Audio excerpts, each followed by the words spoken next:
நடிகர் விஜயின் கோட் திரைப்படம் நாளை வெளியாக உள்ள நிலையில் புதுச்சேரியில் கள்ளச்சந்தையில் கோட் திரைப்படத்திற்கான டிக்கெட் விற்பனை செய்யப்படுவதாக தகவல் வெளியாகியுள்ளது.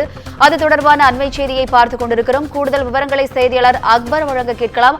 வணக்கம் அக்பர், கூடுதல் விவரங்கள் என பதிவு பண்ணுங்க. வணக்கம் வினிதா. புதுச்சேரியில் நடிகர் விஜய் நடித்து நாளை வெளியாக உள்ள கோட் திரைப்படத்திற்கு வாட்ஸ்அப் குழு ஆரம்பித்து 1000 முதல் 4000 வரை கள்ள சந்தையில் டிக்கெட் விற்கப்பட்டு வருகிறது. இது ரசிகர்களிடையே பெரும் கொந்தளிப்பை ஏற்படுத்தியுள்ளது.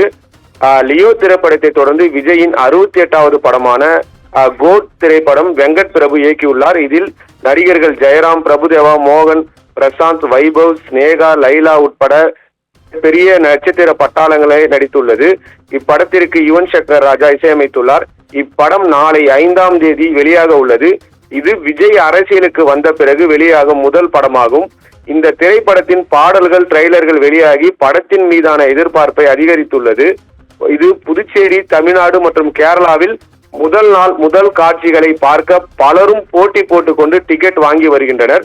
அதன்படி புதுச்சேரி நகர பகுதியில் உள்ள 5 திரையரங்குகளில் சிறப்பு காட்சிகளுக்கு மாவட்ட ஆட்சியர் குலோத்துங்கன் அனுமதி அளித்துள்ளார். இந்நிலையில் நாளை காலை 9 மணிக்கு கோட் திரைப்படத்தின் முதல் காட்சி திரையிடப்படுகிறது. இதனை வரவேற்கும் விதமாக தமிழக வெற்றி கழக நிர்வாகிகள் மற்றும் விஜய் ரசிகர் மன்றத்தினர் பல்வேறு ஏற்பாடுகளை செய்து வருகின்றனர்.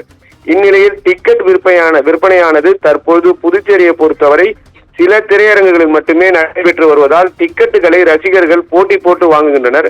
மேலும் டிக்கெட்டுகள் கள்ள சந்தையில் விற்பனை செய்யப்பட்டு வருகின்றது. குறிப்பாக வாட்ஸ்அப் குழு ஆரம்பித்து அதிலும் 1000 முதல் 4000 வரை டிக்கெட்டுகள் விற்பனை செய்யப்பட்டு வருகிறது. மேலும் ரசிகர்கள் மற்றும் பொதுமக்கள் டிக்கெட்டுகளை வாங்க முடியாமல் மிகவும் சிரமப்படுகின்றனர். அது மட்டுமின்றி அண்ணா சாலையில் இயங்கி வரும் ராஜா திரையரங்கம் நிர்வாகமே வெளிப்படையாக அதிக விலைக்கு டிக்கெட்டுகளை கள்ள சந்தையில் விற்பனை செய்து வருகின்றனர். இது குறித்து பொதுமக்கள் என்ன சொல்றாங்கன்னா, இளைஞர்களும் பொதுமக்களும் விஜயோடைய படத்தை பார்க்க ஆர்வமாக இருக்கின்றார்கள்.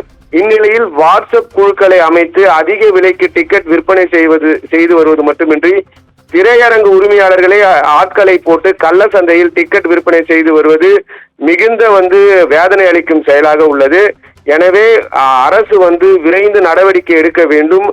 பொதுமக்களின் பணத்தை நவீன முறையில் கொள்ளையடிக்கும் இது போன்ற நபர்கள் மீது உரிய நடவடிக்கை எடுத்து கள்ள சந்தையில் டிக்கெட்டுகளை விற்பனை செய்யும் திரையரங்குகள் மீது அதிரடியாக நடவடிக்கை எடுக்க வேண்டும் என தொடர்ந்து கோரிக்கை வைத்து வருகின்றார்கள். வினிதா,